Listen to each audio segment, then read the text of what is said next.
이 종목은 왜 탑7입니다. 수소차 관련주들, 또 대우조선해양, 내추럴 엔도텍 등이 보이는데요. 하나하나 한번 열어보도록 할게요.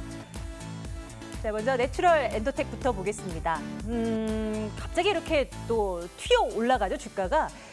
이 회사의 건강기능식품 백수호 궁의 영향력은 예나 지금이나 대단한 것 같습니다. 수년 전에 홈쇼핑을 통해서 이 관련한 이 제품이 판매가 됐었고, 당시에는 완판 행진을 이어가다가 갑자기 가짜 백수호 논란에 휩싸이면서 이 홈쇼핑에서 쑥 사라졌었거든요. 그런데 아무런 문제가 없었다라는 것이 이제 드러났고, 이제 이번 달 24일에 다시 방송을 시작한다고 하는데 그에 대한 기대감이 반영이 된 듯 보입니다. 그런데 너무 과하지 않나 싶기도 하고요. 6% 넘는 상승으로 진행되고 있고, 지난주 금요일 상한가 기록한 바 있습니다. 이번에는 남북 경협주들 북미 정상회담 이제 하루 앞두고 있습니다. 시장에서는 모든 종목이 치솟지는 않습니다. 일부 몇몇 종목들만이 강한 모습이고요. 현대시멘트는 강하네요. 27% 급등이고요. 또 이 비료주 가운데 조비도 상한가입니다. 이 시간을 통해서 이 종목 한번 보자라는 말씀을 드리기도 했었는데요. 그죠? 옥석 가리기가 한창인 남북 경협주들 과연 내일 시장에서는 움직이면 어떨까 궁금해지는 오늘입니다. ING 생명 보겠습니다. 이달 말 중간 배당을 하는 업체들 굉장히 많은데요. 그 가운데서도 ING 생명의 배당 수익률 괜찮다라는 분석입니다. 배당 수익률이 6.5%라고 하는데요. 코스피 시장 내에서 탑이라고 하네요. 3% 넘는 3% 정도의 상승으로 현재 진행되고 있는 모습 확인이 가능합니다. 여름 수혜주.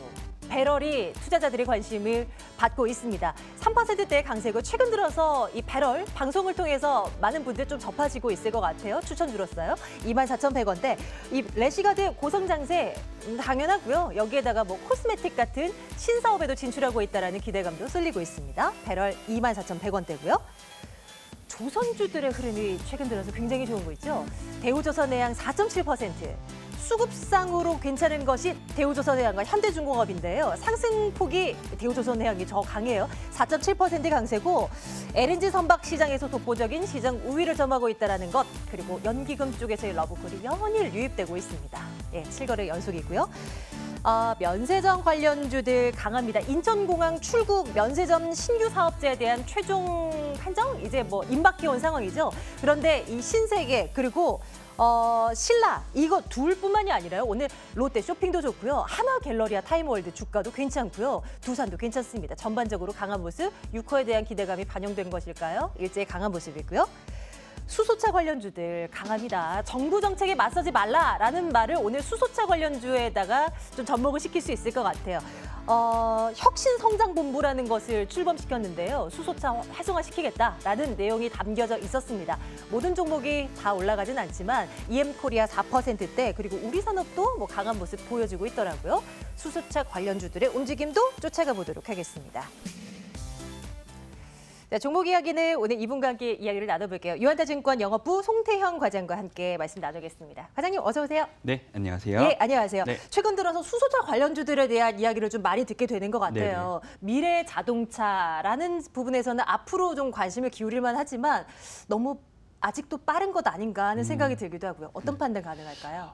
말씀을 하신 것처럼 수소차 같은 경우에는 사실 지금 정부에서 상당히 확대를 하겠다라고 계속적으로 이제 의지를 확인을 시장에 시켜주고 있는 모습이다라고 좀 보실 수 있을 텐데요. 지금 워낙 이제 수소차 시장 자체가 워낙 작기 때문에 그런 부분에서 한 80배 정도 이제 계속적으로 좀 늘리겠다라고 이제 정부에서 좀 얘기를 한 것 같고요. 사실 지금 2017년 말 기준으로 봤을 때 수소차가 한 177대밖에 안 된다고 해요. 네. 그거를 이제 2022년까지 15,000대까지도 늘리겠다라고 좀 얘기를 하고 있고요. 핵심 부품 같은 경우에도 이제 국산화를 좀 도입을 하게 되면서 차값이 지금 한 7천만 원 정도를 하고 있는데 거기서 이제 5천만 원까지 좀 내리면서 조금 더 많이 보급화를 하겠다라고 얘기를 하고 있고요. 정부 지원도 역시나 계속적으로 더욱더 늘리고 있는데요. 정부 지원금 같은 경우에 한 2,250만 원 정도, 그리고 지방에서도 1,000만 원에서 1,250만 원 정도까지 조금 폭 자체를 늘리다 보니까 않을까. 아무래도 네, 좀 이 수소차를 사는데 이 부담금이나 이런 부분이 상당히 좀 줄어들 수밖에 없으니까 그런 부분에서 이제 수소차를 좀 많이 확대를 하겠다라고 좀 보여줄 수 있는 것 같습니다. 그래서 일단 수소차 같은 경우에 지금 현재 뭐 뉴로스 같은 경우에도 오늘 조금 이 항공기에 대한 이제 부품을 이제 수소차에도 뭐 적용을 하겠다라고 하면서 이제 좀 올라오는 모습을 보였고요. 말씀을 하신 것처럼 이제 우리 산업 같은 경우에도 오늘 좀 좋은 모습을 좀 보이고 있다. 이렇게 좀 보시면 될 것 같습니다. 전기차, 수소차 모두 이제 미래지향적인 차들 아니겠습니까? 그동안 2차 전지 관련주들, 전기차 관련주들 움직임 상당히 좋았고 굳이 둘을 놓고 본다면 어느 쪽이 더 좋아 보이나요? 제가 일단 수소차의 의견을 먼저 말씀을 드릴게요. 네. 그게 글쎄요를 좋습니까? 이제 글쎄요예요? 드리는데요. 네. 그 이유를 말씀을 좀 드리면요. 그게 이제 전기차와 아무래도 수소차에 조금 비교를 해보면 조금 더 알 수 있지 않을까라고 좀 생각이 되는 게요. 네네. 전기차 같은 경우에 사실 지금 우리나라뿐만 아니라 미국이라든지 중국이라든지 상당히 이 많은 국가에서 계속적으로 좀 판매나 이런 이 인프라를 계속적으로 좀 구축을 해 나가고 있는 모습이 좀 강하게 좀 보이고 있습니다. 그렇기 주변에도 꽤 때문에 많이 굴러다녀요, 그렇죠? 네네. 뭐 우리나라 같은 경우에도 지금 현재 한 17,000대 정도가 이 판매가 네. 되었다고 하니까 그런 부분에서도 훨씬 산업의 이 크기는 자체가 크고 있다라고 좀 보실 수가 있을 것 같고요. 말씀을 하신 것처럼 사실 수소차하고 이 전기차 모두 다 이제 친환경차잖아요. 네. 그런 부분에서 이제 산업이 두 개 다 이제 그 확장을 해 나가기 위해서는 인프라가 둘 다 깔려야 되는데 그런 부분에서 보게 되었을 때 아무래도 조금 더 전기차 쪽이 좀 유리하지 않느냐라고 좀 보여지는 게 아까 말씀을 드린 것처럼 우리나라뿐만 아니라 이제 외국에서도 많이 이제 이용이 되고 있기 때문에 그런 부분에서 조금 더 우리나라가 판매를 수출을 위한다거나 그런 부분에서 봤을 때도 전기차 산업 부분이 조금 더 커 나갈 수 있는 여지는 조금 더 많다라고 좀 보여지고 있습니다. 그렇기 때문에 지금은 네. 수소차든 전기차든 확대를 하려고는 하고 있으나 어느 순간이 가게 된다면 아무래도 전기차 쪽이 조금 더 낫지 않을까 이렇게 좀 생각해 보면 있죠. 그러면 전기차 관련한 수많은 종목 가운데 혹시 네네. 눈여겨보시는 종목이 있을까요? 전기차요? 전기차 종목들 같은 경우에는 워낙 이제 많은 종목들이 있기 정말 때문에 많잖아요. 네. 그런 부분에서는 사실 대형 업체 바로 밑단에 있는 뭐 에코프로라든지 LNF 같은 경우에는 상당히 조금 계속적으로 관심을 좀 가져볼 만하다라고 네, 좀 네. 말씀을 좀 드리고 싶고요. 포스코캠텍 같은 경우에도 아직은 매출 비중이 상당히 적기는 하지만 그런 부분에서 계속적으로 확대를 하고 있다는 점에서는 네. 조금 괜찮지 않을까 이렇게 생각하고 있습니다. 챙겨두겠습니다. 수소차, 갈 길이 멀어 보입니다. 아직까지는요. 의견 글쎄요였고요. 이번에는 면세점주 볼게요. 새롭게 나온 뉴스가 혹시 있었어요? 오늘 장 초반부터 네. 관련주들 다 이렇게 뛰더라고요. 면세점 같은 경우에는 사실 두 가지 이슈 정도로 좀 나눠볼 수가 있을 것 같아요. 첫 번째는 이제 유커 관련해서 계속적으로 면세점의 업황이 좀 호황으로 네. 갈 것이다라는 부분이 있을 거고요. 두 번째 같은 경우에는 아까 말씀을 하신 것처럼 인천공항의 면세점을 어느 업체가 이제 가져가게 될 것인가 이 두 가지를 볼 수가 있을 텐데요. 네. 첫 번째 이슈 같은 경우에 지금 4월달 이제 면세점에 대한 매출액이나 이런 부분을 봤을 때 사실 큰 폭으로 좀 증가한 부분이 많았었어요. 4월달 매출액 같은 경우 전년 대비해서 한 70% 이상 증가를 하게 되면서 그런 부분이 5월달에도 계속적으로 좀 5월달에 이어지지 않았을까. 그리고 네, 네. 이 유코 같은 경우에는 지금 사실 상반기보다는 하반기에 더욱더 이 아무래도 좀 많이 방문할 걸로 예상이 되고 있기 때문에 그런 부분에서 아무래도 하반기로 가면 갈수록 면세점은 더욱더 호황이 올 것이다라는 이러한 기대감이 지금 업종 전체적으로 지금 좀 퍼져 있는 것 같고요. 두 번째 이슈를 보게 되면 사실 인천공항의 면세점이 지금 현재 롯데가 저희 오늘 다시 신청을 했지만 그런 네. 부분에서 과연 정말 이것을 롯데가 가져갈 수 있을 것인가에 대한 부분은 조금 많이 의문감이 좀 들고 있는 그러게요. 부분이 있고요. 신라 같은 경우에는 사실 좀 가져가기에는 만약 이 신라가 갖고 가게 되는 경우에 독과점 문제가 좀 걸릴 수가 있습니다. 화장품 부분이 사실 한 90% 정도가 이 달성을 하기 때문에 그런 부분에서 독과점 문제가 걸려서 조금 많이 어려울 수 있다라고 좀 보여지는 부분이 있고요. 신세계 같은 경우에 그런 점에서는 가장 조금 이 인천공항의 면세점을 좀 가져갈 수 있는 유리한 고지에 올라와 있지 않나 네, 이렇게 좀 네. 생각되는 부분이 있고요. 그에 따라서 워낙 이제 신세계 같은 경우에 주가가 많이 올라오기는 했지만 올랐어요. 네. 그런 부분에서도 뭐 새롭게 이번에 인천공항 면세점을 가져간다라면 또 하나의 주가 모멘텀으로 작용할 수 있지 않을까 이렇게 좀 생각되고 있습니다. 하나 갤러리아 타임월드가 진짜 뭐 네. 다른 면세점 업체 비해서 오늘만 떼어놓고 봤을 때는 제일 많이 오르긴 한데요. 네네. 그동안 못 올라서 좀 튀어 오르는 거라고 해석을 해보면 되는 건가요? 제가 봤을 때는 오늘 면세점 전체적으로 좀 올라가는 부분이 있는 건 사실입니다. 그런 네. 부분에서 하나 같은 경우에는 워낙 단기간에 좀 많은 하락을 가져왔기 때문에 그런 부분에서 조금 더 강하게 올라온다라고 좀 보여지는 부분이 있고요. 다만 이제 하나 갤러리아 타임월드 같은 경우에는 사실 이 면세점에서 조금 늦게 좀 매출액이나 이런 부분이 좀 증가할 수밖에 없어요. 왜냐하면은 그런 이 공항 면세점이나 이런 부분에서 사실 매출 비중이 높지 않기 때문에 사실 좀 그런 부분에서 좀 낮을 수밖에 없는 부분이 있고요. 사실 이 인바운드 이 중국 고객들이 좀 많이 늘어나야지만 그런 부분에서 좀 많이 늘어날 수 있는 부분이 있기 때문에 사실 하나 갤러리아 타임월드 같은 경우에는 조금 보수적으로 좀 접근하시기 낫지 않을까. 그런 그렇게 면세점 관련주 가운데서는 일단 의견은 좋아요. 네네, 거죠. 맞습니다. 그 가운데서 좀 그 인천공항의 출국 면세점으로 네네. 낙찰될 가능성이 있는 신세계를 탑픽으로 꼽아주시는 거예요. 네네. 그러면 지금도 많이 올랐지만 괜찮다고 말씀 네네. 주신 거죠? 네, 예, 그렇습니다. 눈여겨보도록 네. 하겠습니다. 예, 오늘장에서 3% 넘는 상승으로 진행이 되고 있네요. 신세계. 이번에는요.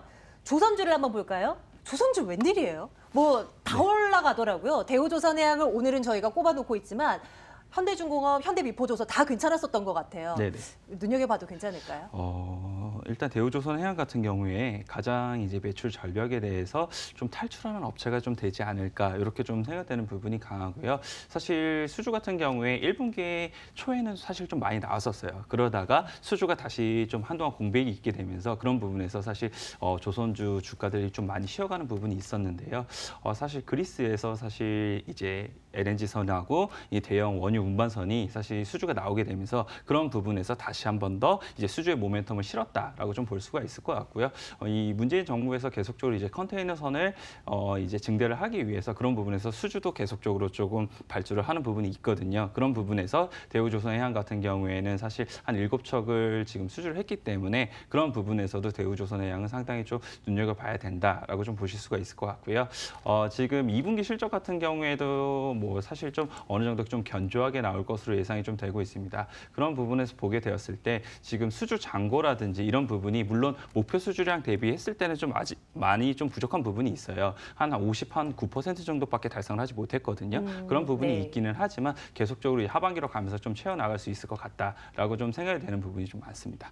좋습니다. 의견은 어떻게 갈까요? 네, 좋아요 일단 찍을까요? 뭐 좋아요를 좀 드리고요. 좋아요 할까요? 네. 그 이유를 조금 더 말씀을 드리면요. 사실 드릴십 같은 부분에 사실 인도를 하려다가 못했던 부분이 있었어요. 그렇게 되면서 대손 충당금이나 이런 부분을 상당히 좀 많이 쌓아놨던 부분이 있었는데요. 그런 부분이 다시 이제 판매가 가능할 수도 있다라고 얘기가 좀 나오고 있거든요. 네, 그런 네. 부분이 나오게 된다라면 사실 일회성 이익 같은 부분에도 이제 충분히 노려볼 수 있는 부분이 있기 때문에 그런 부분에서 대우조선해양은 조금 더 관심 있게 보셔야 될 것 같습니다. 사실 한 달 혹은 그 이상까지 옆으로 좀 기는 움직임이 있었거든요. 주가가 오늘 강하게 슈팅이 나오는데요. 추가적인 상승 한번 기대를 걸어보도록 하겠습니다. 좋아요 의견 네. 가져가면서요. 마지막으로 여름 수혜주 하나 볼게요. 배럴 이제 래시가드 사셔야죠. 그런 이제 시기가 오고 있는데 네네. 너무 좋다라고 방송에서 얘기를 많이 하니까 네네. 진짜 괜찮을까 하는 생각도 들어요. 어떤 판단이세요?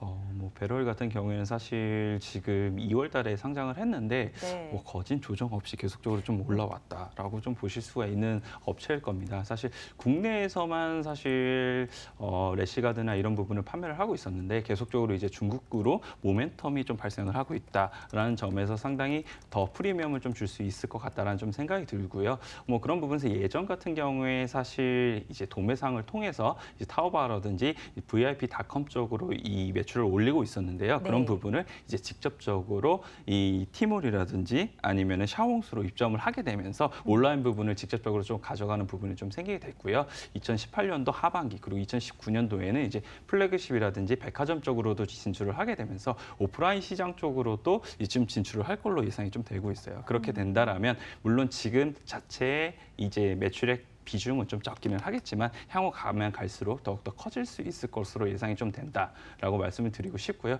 또 하나의 더 이 배럴의 매력을 좀 말씀을 드리면요. 예전 같은 경우에 사실 래시가드밖에 없었어요. 그런데 네. 이제 래시가드에서 이제 조금 더 나아가서 이제 실내 수영복 같은 경우에도 지금 확장을 좀 하는 모습을 좀 보이고 있고요. 화장품 쪽으로도 이제 확장을 좀 보이고 있거든요. 그런 부분에서 보게 되었을 때 너무 무리한 사업 확장이 아닌 어느 정도 이 시너지나 이런 부분을 좀 가져갈 수 있는 사업 확장을 하게 됨으로써 그런 부분에서 위험도나 이런 부분을 조금 낮춘다라고 좀 볼 수가 있을 것 같고요. 화장품 사업 같은 경우에도 뭐 따로 이렇게 출점을 하는 것이 아니라 배럴 네. 매장에서 그 안에 샵인샵 개념이라든지 아니면 온라인 이 스토어 위주로 조금 이 판매를 하다 보니까 그런 부분에서 리스크는 상당히 좀 낮추고 있다. 이렇게 좀 보시면 될 것 같습니다. 혹시 뭐 보호해수 물량 풀리고 뭐 이런 거는 아직까지는 걱정 안 해도 되는 거예요? 아직까지는 네. 그렇게 크게는 걱정하지 않으셔도 될 것 같습니다. 그래요. 앞으로 좋게 볼까요? 저는 일단 의견은 좋아요를 좋아요. 좀 드리는데요. 네네. 예, 동종 업계 같은 경우에 지금 한 9% 정도의 매년 성장률을 좀 보이고 있어요. 그런데 배럴 같은 경우에는 사실 지금 매출액이 증대가 예상이 되는 부분이 한 40% 정도 넘게 상승이 될 걸로 예상이 좀 되고 있거든요. 그런 부분에서 보았을 때 동종 업계가 받고 있는 프리미엄 대비 상당히 더 많은 프리미엄을 받게 된다 하더라도 조금 합리적인 이 추정 가치가 아닐까 이렇게 좀 예상되는 부분이 있고요. 이런 부분을 봤을 때 좀 장기적인 접근도 가능해 보인다라고 말씀드리고 싶습니다. 그러면 내일장의 토픽은 어떤 거 갈까요? 배럴 좋으면 배럴로 갈까요? 저는 배럴을 드리고 싶지만 네. 대우조선해양 이쪽이 더 드리도록 하겠습니다. 매력적으로 보여요? 네, 그렇습니다. 눈여겨보도록 하겠습니다. 예, 좋습니다. 자, 이제 월요일장 마감 임박해 오고 있는데요. 어떻게 마무리가 될지 안실 앵커와 살펴보고 오겠습니다.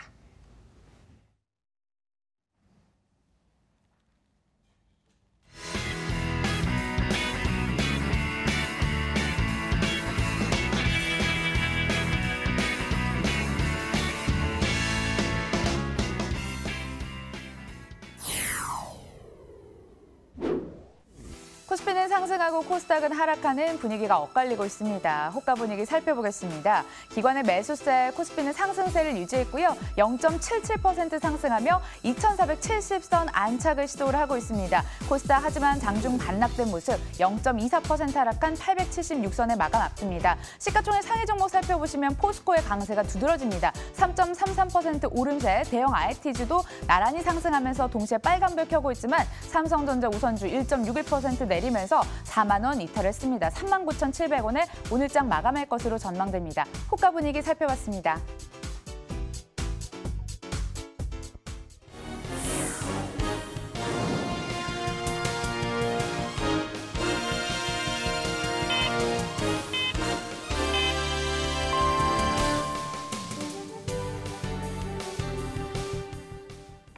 빅 이벤트가 몰려있어 이른바 슈퍼위크라고 이름이 붙여졌죠. 이번 한 주가 시작이 됐는데요. 장이 마감이 됐습니다. 코스피 같은 경우에 0.78% 오르며 2,470선 탈환을 했습니다. 하지만 코스닥은 반락을 하면서 0.23% 내린 876선의 종가를 형성했습니다. 자, 이어서 수급 살펴보도록 하겠습니다. 코스피, 그 뒤에는 기관의 매수가 적극적이었는데요. 2,483억 원 순매수 우위를 기록을 했습니다. 대형주 위주로 매수에 가담했고 외부인은 갈팡질팡하는 수급을 보여줬습니다. 장중 순매수 우위로 전환이 되면서 179억 원 순매수 우위를 기록을 했습니다. 개인만이 나홀로 팔자를 외쳤습니다. 코스닥 수급 살펴볼게요. 약한 편이었는데요. 개인, 기관, 쌍끌이 매수가 들어왔죠. 96억 원, 29억 원 샀지만 외국인 정말 소량을 팔았습니다. 1억 원 매도 우위로 기록이 됐습니다. 자, 종목으로는 마니커 살펴보도록 하겠습니다. 닭고기 전문 업체 마니커, CJ 제일제당의 대규모 투자 소식에 가격 제한폭까지 치솟았는데요. 장중 내내 그런 흐름을 유지를 하더니 종가도 그러한 모습으로 마감이 지어졌습니다. CJ 제일제당이 이로써 2대 주주로 등극했다는 소식까지 전해졌습니다. 다음 종목 펄어비스 살펴보도록 하겠습니다. 기관의 매도 공세가 거셌는데요. 주가는 6% 이상 하락을 했군요. 6% 이상 하락을 하면서 20만 원 이탈하는 모습이었습니다. 경쟁사인 블루홀의 배틀그라운드 모바일 출시로 사용자 이탈, 일매출 하락 우려가 동반 악재로 전해지면서 결국 19만 9,700원에 오늘장을 마쳤습니다. 이렇게 해서 마감 분위기까지 함께 살펴봤습니다.